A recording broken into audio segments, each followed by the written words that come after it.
Hello, everybody, and welcome to Taking Control, the ADHD podcast on rashpixel.fm. I'm Pete Wright, and I am here with Nikki Kinzer. Hello, Pete Wright. Hello, everyone. Welcome. Nikki, it's now it's official, right? It's Friday as we record this, October 6th. We are in ADHD Awareness Month. We're deep in it. We're in boots on the ground. Yes. Screaming ADHD awareness. I'm putting it on my personal Facebook page. I'm putting it on my business page, Twitter, Pinterest. It's everywhere. Oh, you're all over. I am. How's it going for you so far? It's going great. And I got to tell you. Tell me. The ADHD Awareness Expo, you can still sign up for that even though it's past like the time. You can still do it afterwards and look. I think they do charge a fee to look at the video, so I'm not going to say it's free, but do check it out because there are some wonderful videos and some great experts, and it's just been great. I love it. I'm having outstanding. Fun. Mm-hmm. Well, since we're in the middle of it, last week you talked about the events that you were doing. Yes. And at that point we didn't have any of the links on the website, but now we do. Do you want to do a quick review? Well, right now coming up is the CHADD talk through ADDA, and mine is going to be on how to set realistic goals, and that's going to be towards the end of October. So you have plenty of time to sign up for the CHADD talks and still look at or listen to the ones that were previous from when you listen to this podcast. It's so hard because it's not current time, time frames get confusing. But the CHADD Talks, they're starting like now, right? Yeah, there's a new one every day, and there are a lot of great resources there. Yes. And I have another webinar coming up on October 13th, and so sign up for that. But all of the stuff is on our website because you did a great job putting a little calendar there. Well, thank you. Yes, so people can check that out.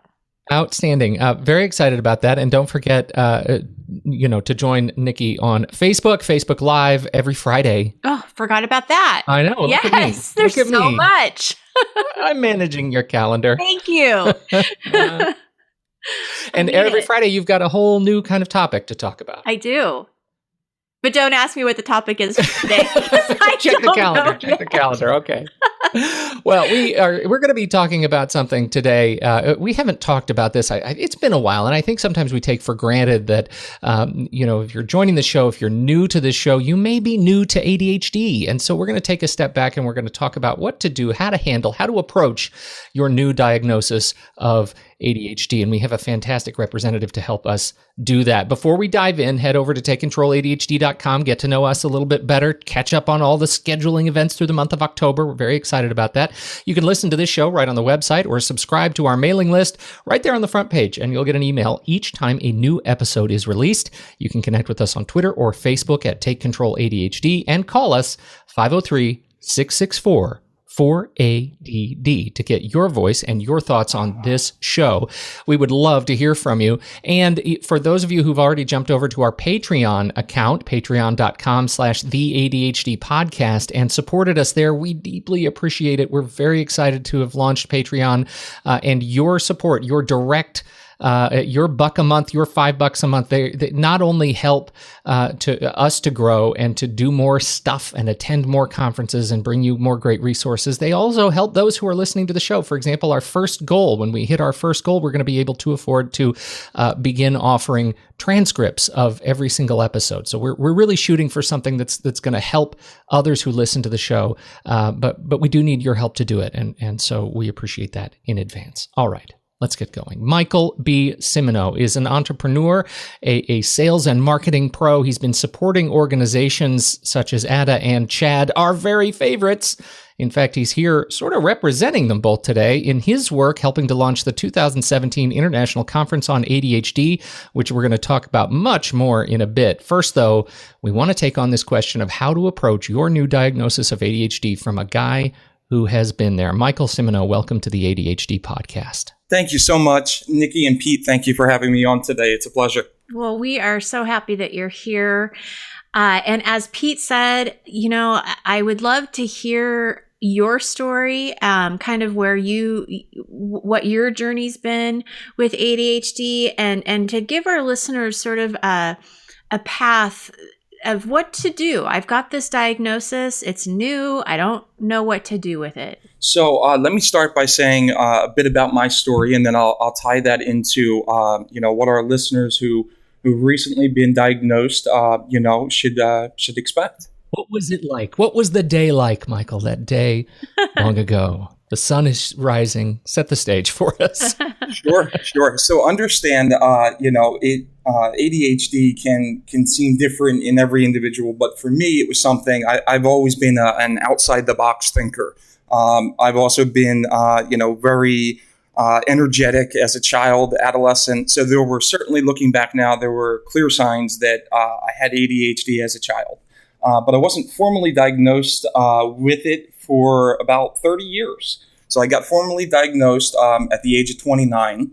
And it was just a feeling of relief because it answered all those questions. It gave me a context for what I've been, researching and trying to figure out. Does that sound like something you can relate to, Pete? You just wrote my story. It was the same thing. I was a little bit older when I was diagnosed, but it was it was a completely out of context thing, and our listeners already know. I mean, for me, it was I was in having a little marriage counseling early in my marriage, and the therapist said, you guys are fine, your relationship's fine, but Pete, why don't you stick around and let's talk about your ADHD?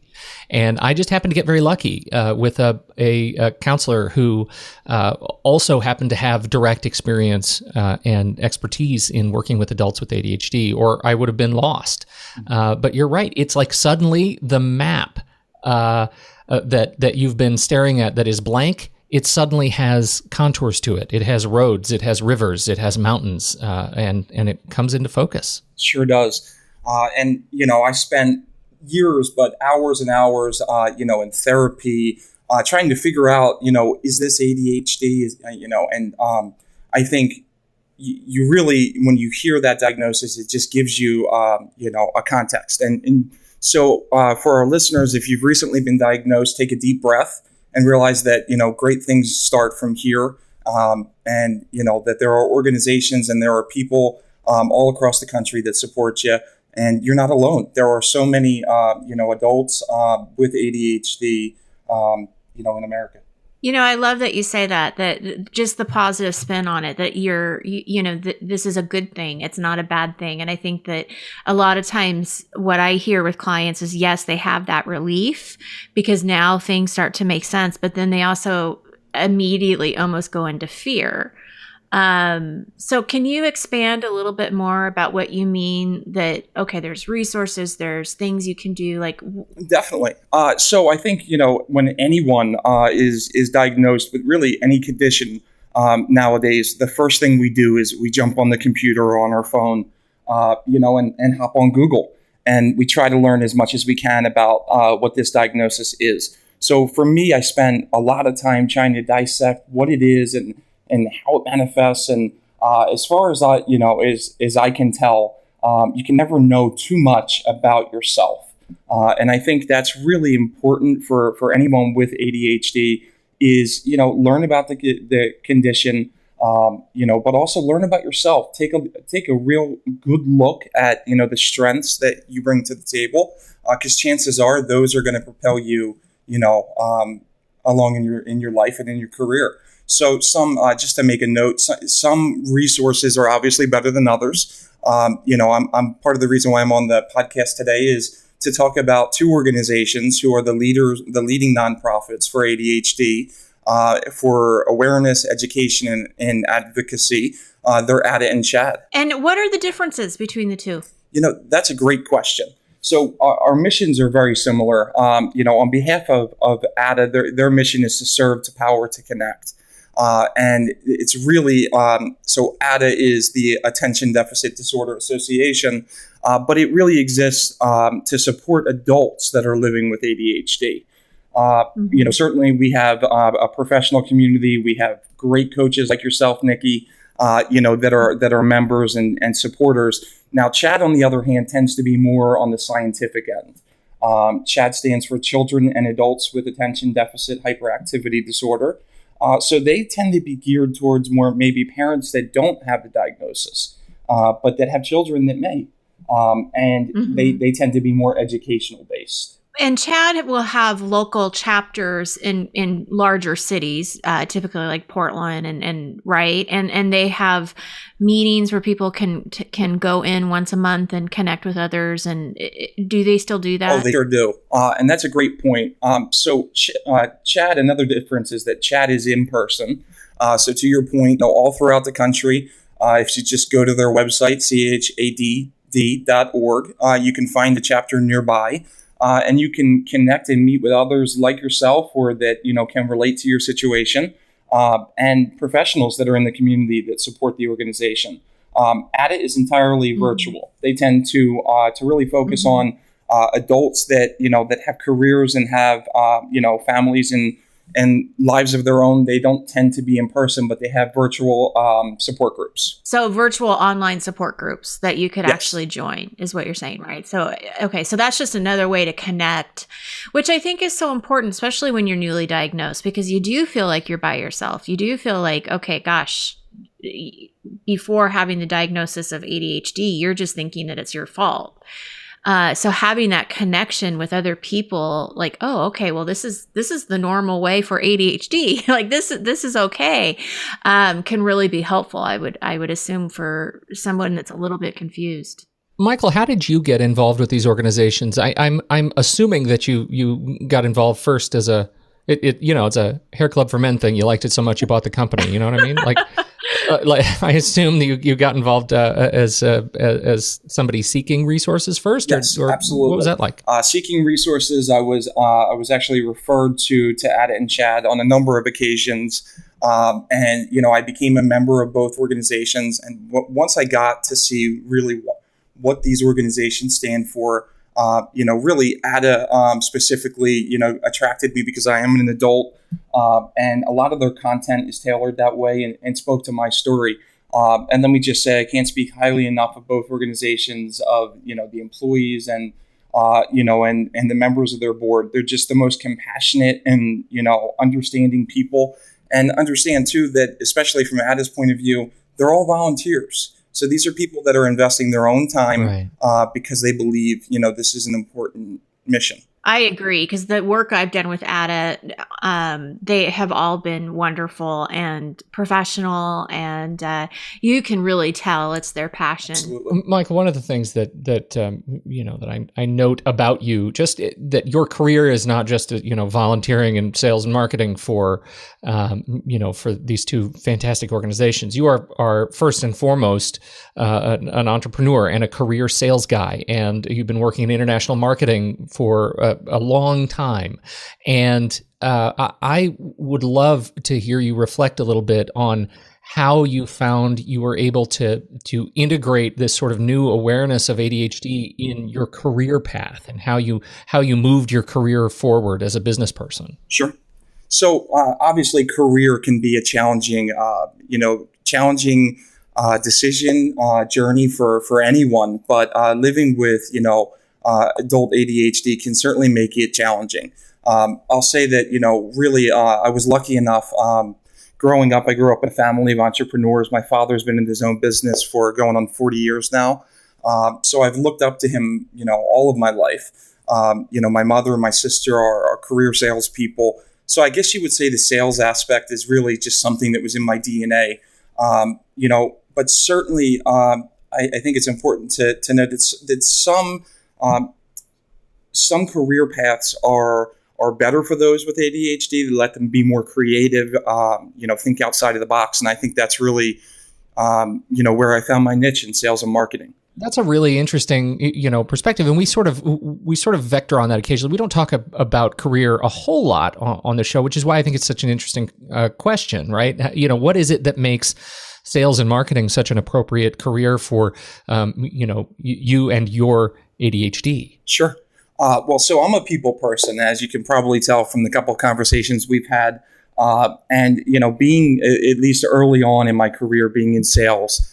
Being out on my feet, out of the office, smelling the air, the fresh air, seeing the changes sunlight. Of context every day. Exactly. Yeah. I mean, it was just every day was unexpected, but you got to meet new, exciting people, and for me, something that that certainly I thrive on is feedback, positive feedback. And so in sales, that's really been very rewarding.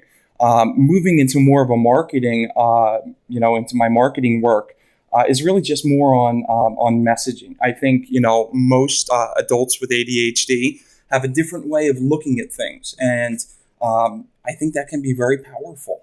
Michael, one of the questions I have for you is when you were talking about, when people are first diagnosed, they tend to do a lot of research. You go straight to Google. And I had that experience in a different way. When my husband was first diagnosed with MS, that was exactly what we did. We went straight to Google, and it was an awful experience because you see like the worst case scenario. And all you see is everything that is bad and everything that could possibly happen. And so, we ended up kind of shutting it all down. So I'm curious from your standpoint, that happens with ADHD too. If you were just to Google, ADHD, you're going to see you're going to have challenges with this, and this is how you're going to need to do this. And when is it too much research? When is it how does a person who's already so overwhelmed break that down? That's a very good question. And I think, it's important that you learn about it, but you learn about the condition from the right resources. So if you just go on Google and you do a search, it can be overwhelming. And the information may be accurate or it may not be. So I think what's really important is if you're newly diagnosed and you want to learn more about the condition and really even more about how you can manage it and make it work for you. Take a look at resources like ADDA and CHADD, but go see your doctor. I don't come from the professional community of ADHD practitioners, but I can tell you I speak very highly of them. Go to your doctor and talk to them about it. Understand that there's stigma out there and there is judgment out there, but that there are people like, myself and Pete and Nikki that are really rooting for you to get the right help. And I think it does help to reach out to like these online support groups that ADDA has. Reach out to other people who have ADHD so you don't feel alone, and it can make more sense that way too. So yeah, that's great. So I have one more question, and then I'd like to talk a little bit about this conference. How do you recommend talking to people about your ADHD? So you just found out you had it, or that you have it, and now how do you talk to your spouse about it? How do you talk to your parents about it? Any suggestions with that? What did you do? Maybe you can just share your own experience. That's a very interesting question, and I think it really depends on you. It depends on you. It depends on your style. It depends on your family, your significant other, how you might approach that. I would say that I can speak certainly to my own story. Since I was diagnosed as a child and adolescent, and then again, at the age of 29, it took the better part of those 29 years to help my family understand where I was coming from. And what I mean by that is if you don't have ADHD, sometimes it's you don't get it. So be understanding of that and know that, you can all go to some coaching lessons or and work together as a family to get through it. Pete, I can just imagine Kira, when you came home from that appointment, Kira is probably like, Pete, what did they say? What did they say? Oh, well, you got to remember, Nikki, she was sitting right there. Right. And I bet her mouth was just like, next to me. She was like, oh, and the same thing, even my mother, who of course, didn't want to believe it because, she, of course, when you're a parent, you find out, oh my gosh, your child has ADHD. You didn't understand. And now things make sense. But oh my God, there's this wave of guilt. And here I am. I was like a 30-year-old man or I was 35 or whenever it was. And, here she is discovering that, she feels like this is something that she should have known all along, that, she could have helped. But it was a different time when I was a kid, Yeah. And at the time when I was a kid, it was, ADHD was like medicated in our community. There were no other accommodations. It was get the kid on Ritalin and, and that's it. Like, that's what you do. Right, and so there was no other option. So there was a lot of like, oh my gosh, head slapping, I can't believe it. Not just on my part, but on people very close to me, like who at first were kind of in denial. They were like, oh, no. Of course you don't have ADHD. But I mean, I totally get all the distraction and the grades and the crazy, behavior around, how you sleep and your late nights and your inability to organize your work. I mean, I all that stuff is just personality, but of course it's not ADHD. And then they come to terms with it. Then they realize, oh my gosh, we're now connecting dots that we didn't even know were dots. Right. And it totally makes sense. So, for me, it was definitely that kind of an awakening, and having to talk to people and explain, like, yes, all those things that you saw in me, that you observed in me, that you documented in my performance reviews over the years, all of that, it comes from this umbrella thing that now we have a word for.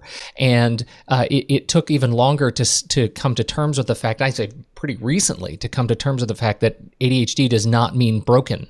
ADHD does not mean it's something that needs to be fixed. Mm-hmm. It is it's unique, it's special, it's different. But it's not it's not an illness per se. I hate that. Well, and it's interesting because I just had a conversation with a client the other day, and we really dug into acceptance and accepting the ADHD and to not compare yourself to other people. Like, you've got to stop comparing yourself to others and only focus on what is going to work for you, what's going to work for your family, and not worry about what you think everybody else is doing or how they should do it or how you should do it. But it really is accepting that, I'm going to need these things, but I'm really great at these things. And I, that takes a while. I mean, somebody that's newly diagnosed isn't going to get there, immediately. But I think that the message is that there is hope that you will get there, that it will be something you can accept. And like you said, you don't have to fit into somebody else's normal. What is that? I mean, you've mentioned this several times in the last few weeks. It's like, that doesn't exist for any of us. Normal. What's normal? We should just ban that word. Exactly. Navigate and ban normal. That's it. Yes. So, Michael, I have a question before we actually go into details. How did CHADD and ADDA come together to make this conference happen? The answer to that question is that we both had, independent conferences for about 25 years now. And I guess that's a question for the higher ups. I'm not, really familiar with how that bond was sealed, but I can tell you that we're both organizations are really thrilled to be working together because we get to bring the best of both worlds to this year's conference in November. Well, and it's coming right up, November 9th through 12th in Atlanta, Georgia. Hot Atlanta. Yeah. Oh, yeah. So you've got lots of details here, Michael, but I wonder if you could just give us a little bit of an overview. What can people expect to find, learn, see, experience at the conference? So this is the International Conference for ADHD this year in Atlanta, Georgia. And we're going to have hundreds of professionals on site. Some are speaking, others just attending for their own, professional development. But I'll be there. You'll be there. We're going to be I'll be there as well. Thousands and, about 3,000 individuals or families, that are either living with ADHD or supporting someone or loving someone that has ADHD are going to be at this conference. So if you're newly diagnosed, or even if you were diagnosed years ago, this is the place to go to get the latest in research, in management strategies, in how to make the most out of this, as an individual, but also as a family. And you'll get to meet some really, really exciting people.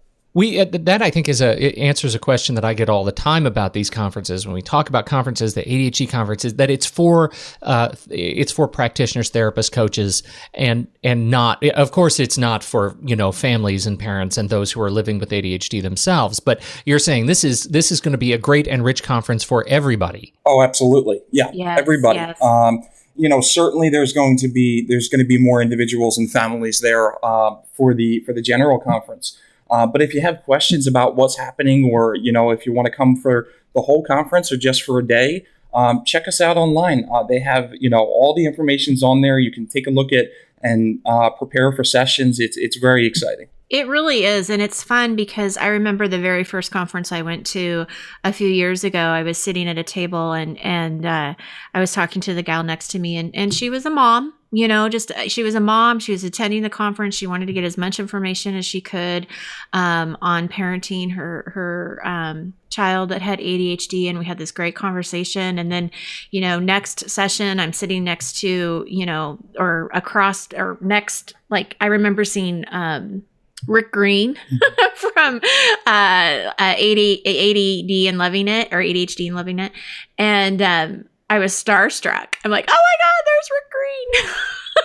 I mean, you see, it's a really fun experience. And we certainly, we have some big names this year. Rick Green will be there. Sari Solden is always a sold out showing. She'll be there as well. We have Russell Barkley attending this year, big name in ADHD. Wow, yeah.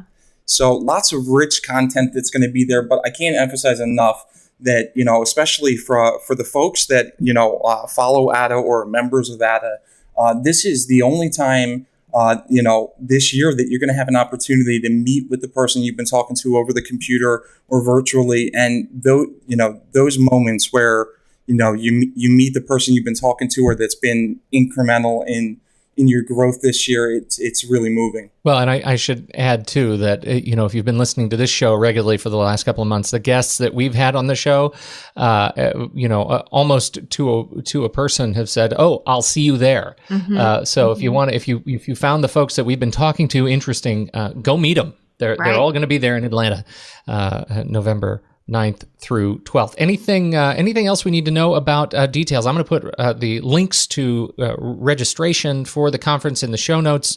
Anything else specifically you'd like to share for our audience, Michael? Well, certainly, check us out online. If you can't, if you can't make the whole conference, come for a day. I look forward to meeting you and connecting. This is the only time this year we'll be getting together. I'm not sure where the 2018 conference will be, but certainly, join us in the spirit of ADHD awareness.